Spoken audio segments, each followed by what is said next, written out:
Welcome to Peter and Ruffy's football show here on STV. The main talking points on tonight's programme.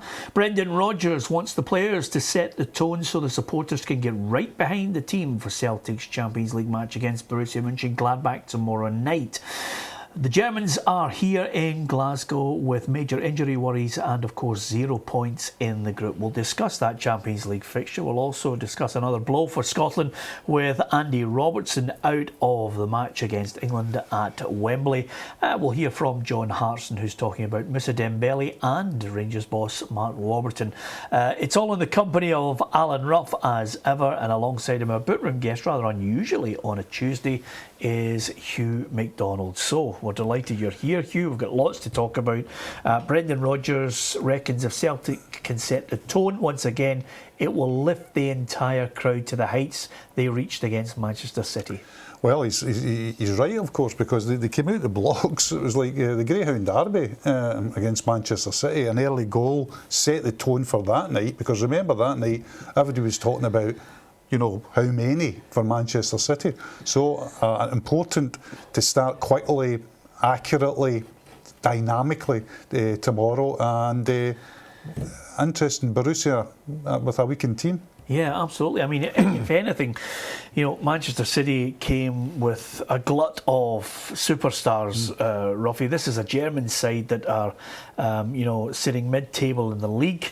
3 wins out of 18 away from home. They're not exactly great away from home, and they've got major injury worries. Andreas Christensen, the latest to be ruled out.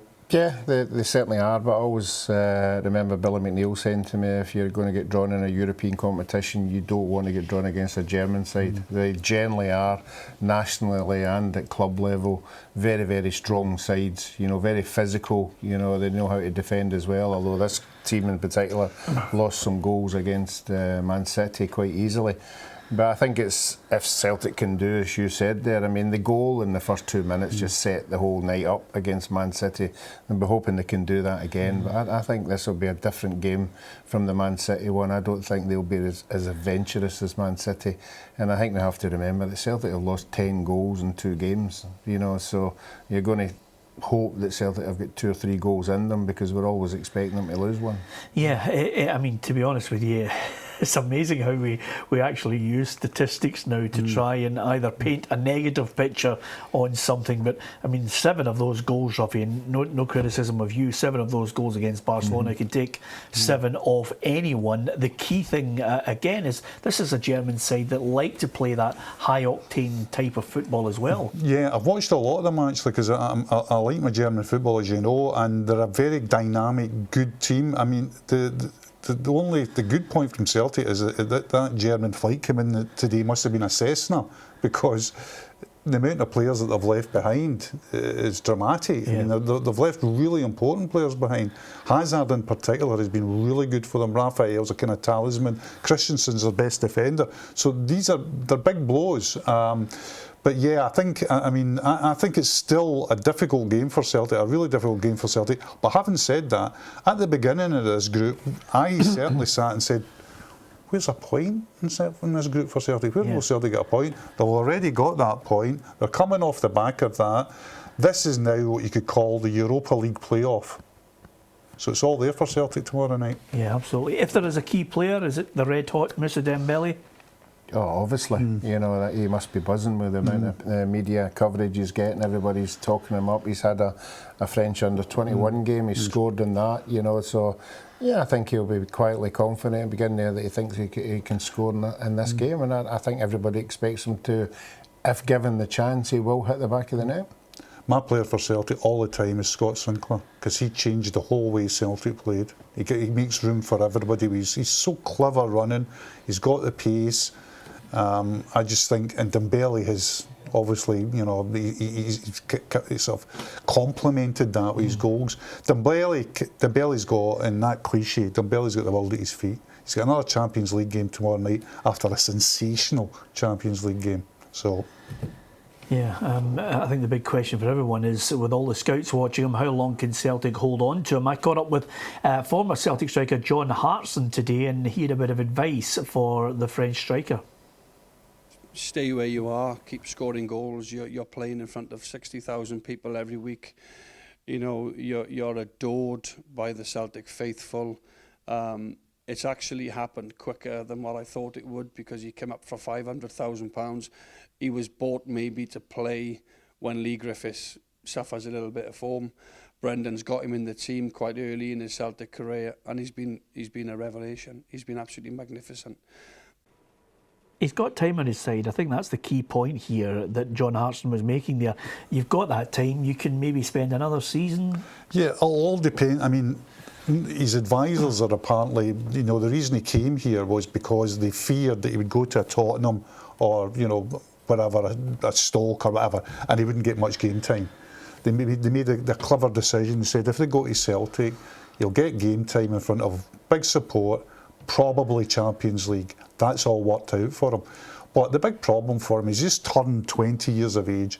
If he continues to score Champions League goal, Peters, there's no way. I mean, you know, goal scorers are prized amongst anything. You're talking about Troy Deeney at Watford. They're talking, you know, 25 million for him. Yeah. Well, are you going to pay for a guy who's got a track record, if he continues, at 20 years of age, of scoring goals in the Champions League? Mm-hmm. Yeah, if he scores tomorrow night, Ruffy, I mean, suddenly he just goes into another stratosphere, because everybody is judged on the goals that they're scoring at this level. And when he scored 2 against City and one of them an overhead kick. Yeah, it's the calibre of goal, you know, and not only his goals as well as the input that he has, the movement that he's got.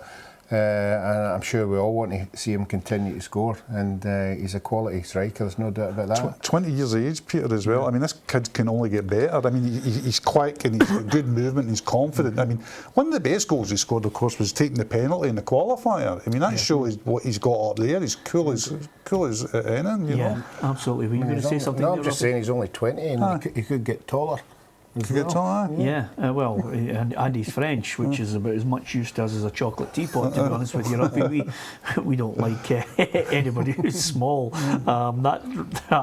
had that discussion yesterday. It's just raging on. It's ridiculous with Lee Griffiths, but if he keeps scoring goals as well, you know, the international manager will have to take a look at him. Let's have a look at the group just to see exactly how it's all shaping up ahead of that big match. We'll be out there at the Emirates Stadium, right across from Celtic Park, tomorrow night's programme with Murdo McLeod, former Borussia Dortmund player. Who better to give us an assessment on a German side, and he's of course a former Celtic player.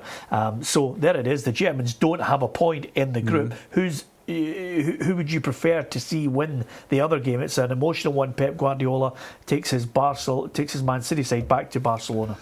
I'm completely neutral in that. I mean, it doesn't affect Celtic's chances. I mean, there's 2 different leagues already.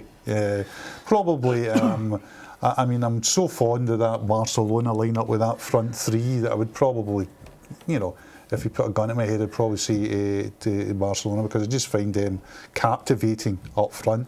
But the real game is in Glasgow. I mean, these guys are playing for first and second. They're going to qualify. They're going to the knockout stages of the Champions League.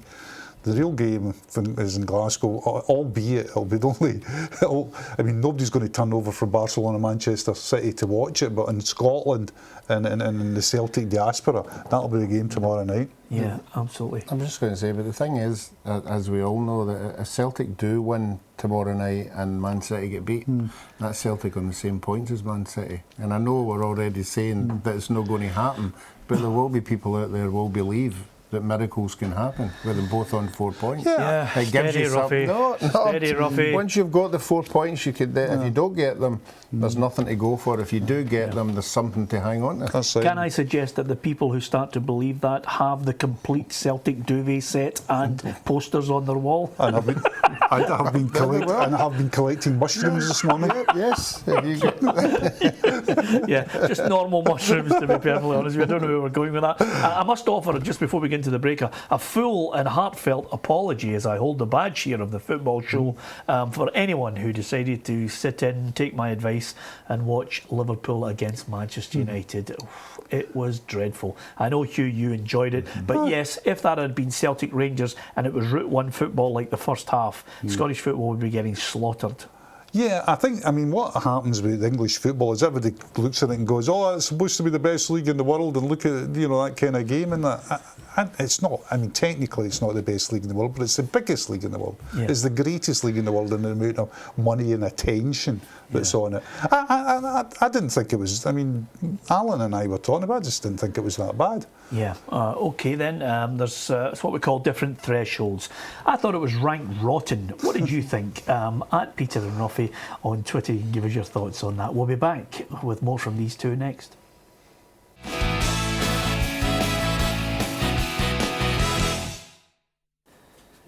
Welcome back to Peter and Ruffy's Football Show. Hugh MacDonald is here with Alan Ruff and myself, Peter Martin. Delighted to have Hugh here with us. Of course, not only Champions League football tonight and tomorrow, we've got 2 League Cup semi-finals to look forward to. We'll get Hugh's thoughts on that as well. Let's not forget, apart from Celtic and Rangers, there is a small matter of Morton and Aberdeen locking horns as well. And that's certainly a semi-final that we're going to be looking forward to as well here on the programme. Just a couple of things I want to draw your attention to. First of all, Ruffy, Andy Robertson is out of the England game. In another position, big blow, left back, we've got more than enough cover. Yeah, well, Gordon's already said we've got the three best fullbacks he's seen for a long, long time. Again, wee boy Tierney will come in there, and he's proved that he's not going to be fazed by anything, whether it's international football, European football. He just goes in and does his job, whether it's attacking or whether it's having to make that last-ditch challenge. He's been superb. Well, you say Tierney might go for Wallace because Wallace is taller, Hugh. That's right, unless Tierney might have to wear his platform shoes. But Tierney's like Dembele. See the way that Celtic started this season, you always wondered, who's going to be their next £10 million sale player, and they've now got 2. I mean, Tierney is the real deal. Yeah. With regards to this ridiculous situation, I think it's just making a mountain out of a molehill. The issue that I can see for Gordon Strachan now is coming up for Wembley. You're either going to play your informed strikers or you're going to stick with what you've had before, which hasn't actually delivered success for us. I think this is the crux of this thing now. The whole Lee Griffiths is too short thing is just a side issue. Very much so, and I think somebody said to me the other day there, it says it's a stick on now that Gordon will start with Lee Griffiths. I don't think it is. Yeah. I think Gordon's a man for right or wrong. And I think he's right, that he sticks to his own principles and sticks to his own thing. And if he hasn't started Griffiths in the 2 previous matches, and he doesn't tend to start Griffiths, why start him in what is going to be the most important match of his international career? Yeah, I think this is the one game I couldn't pick his team. I just do not know what he'll be thinking for this one, Ruffy. I can pick his goalkeeper and pick his back 4, but after that, I would struggle. Midfield, I think he's obviously thinking very deeply about what that is going to be, because I think the midfield is going to be the engine of this game. They certainly have players in there who can dominate. We don't seem to have that kind of player just now, but the players he picks, Peter, are what we have. There's nobody going to come out for. He keeps saying, things will change in a month. People could jump into here and there, but I can't see that at all. I think what he's got is what he'll have to deal with. Yeah, I don't even think, Ruffy, you could pick his back 4. I mean, I think he's going to seriously look at some kind of juggling in the 2 centre halves, Hugh. I don't know, Who did you bring in? Did Charlie Mulgrew? I was thinking Mulgrew. I think he's got to take one of them out. I think the big problem is when you've got centre backs like this, everybody's talking up this game now. I mean, the great optimism of Scottish sports. It's a great time to get England because Gareth Southgate's the manager and all. You go, whoa. Yeah. England don't lose qualifying matches. They just don't. In fact, they usually win them. Yeah. I mean, Slovenia was the first time they'd drawn a qualifying match in 12 matches. And they've got, what worries me about England is one word, pace. England up front can call on Sterling, Lallana's quick, although he doesn't play right up front. Sturridge is lightning, Rashford is quick. I mean, up against Hanley and Martin, I mean, it doesn't bear thinking about. Yeah, it's a clash of England bang average and us not even up at up average. yeah. I think that's a fair way to sum it up. Anyway, let's move our attention to the League Cup semi-finals as well, and talk about Morton Aberdeen, Hugh, because we won't get the chance to see you the weekend. The build-up is starting now for these sides. Aberdeen are red-hot favourites. Jim Duffy, I think, deserves tremendous credit. Absolutely. Absolutely. I think there's two red-hot favourites in the two ties, but people forget about these two ties is that the Aberdeen and Celtic, the red-hot favourites, haven't been glorious in semi-finals, particularly in cup, in the League Cup. I mean, they've been put out by some what people would call, and I would call, lesser opposition, so it's not cut and dried. Aberdeen are now playing very well. Seem to have got goals, confidence. Their important players like Hayes and McGinn are playing really well, but there can be no better way than for Jim Duffy to bring his team into a semi-final and beating the league leaders 5-0 away from home. So I think Jim's a very astute coach, and he'll have a plan for Aberdeen. But I still fancy Aberdeen to win. Yeah, I think it's good that the four teams are getting into the games with confidence. I've always said that. It's great. Coming semi-final comes along, everybody's buzzing. Everybody's looking forward to the game. The scores at the weekend were encouragement for all the teams there, and I think the supporters going along and the neutrals that are going along will get two exciting open games, and I think there'll be bags of goals. Yeah, well, I mean, here's hoping. I mean, as you mentioned there, it's 4 wins out of 5 of the last games for Morton. He deserves tremendous credit for that, beating the league leaders, and of course, you've got a guy, you're talking about sellable assets. Morton do have one. Morton's got a few. Morton at the moment are a good side. Morton are a side that's going forward, and then with Jim Duffy at the helm, they'll pose Aberdeen problems on Saturday. Yeah, they'll be hoping Katongo is the man who can just suddenly find his goal-scoring boots again. Scored at the weekend there. I mean, he's the man that clubs down south in the lower leagues are having a look at. Yeah, the players like that, like him, are exciting when they get to Hampden. I don't know what Hampden does to players like that, but when it seems to be a bigger park, it's more... They seem to excite. They seem to just lift their whole game, and he will be exciting to watch. Yep. And in the other semi-final, Hugh, it's Rangers against Celtic. I think a number of people would prefer, Rangers players with a greater understanding of what it's all about. The Andy Hallidays of the world. The ability to battle and maybe. You're playing a team that have a bit more quality at their disposal. Is that the way this one's shaping up, or is it? I mean, is it too close to call? I think if Mark Warburton sets up his team the way he did at Celtic Park and says, no, this is just the way we play, he can't do that. I'm sorry. Even with a more mobile, I mean, Holt and Halliday, I think, will both play, and they're much more mobile. But against Celtic, with again, I talk about Sinclair and Dumbelli and Forrest, and with pace in midfield as well. I mean, Rogic can move when he wants. Brown has proved to be really driven this season. They've got to cover this. They just can't leave, whatever two centre backs they play, they can't leave them vulnerable to Dumbelli and Sinclair. Yeah. They just can't. I liked a line from Ian Ferguson in the Herald this morning saying that he felt as if Rangers they need a blue nose in that side to understand what it's all about, to give them that little bit of dig, that little bit of fight. Well, I would like to think the Rangers players who played in the 5-1 game will know what it's all about. Once you've been beaten 5-1, where you're biggest opposition, you've got to learn from that, and I'm sure the manager will learn from it as well. I think we all know that Celtic have still got that wee bit on them, but I still think when that game comes around, whoever scores that first goal gets an absolute massive lift, and I think that's what Rangers will be hoping on, that they get the first goal. Yeah, absolutely. Of course, Mark Warburton will be delighted. He doesn't have the sideshow, which is, of course, Joey Barton. I put that point to John Hartson today about Joey Barton and the problems that it's given the Rangers boss. He had an interesting reply to me. Mark Warburton has to take responsibility for this. He cannot be ducking questions. He cannot be not talking to the press, because it's his signing. He wanted to bring Joey Barton to the football club. It's his neck is on the chopping block, Mark Warburton, because of this signing. Has to be. Because he knew what Joey Barton was. He knew he's very opinionated.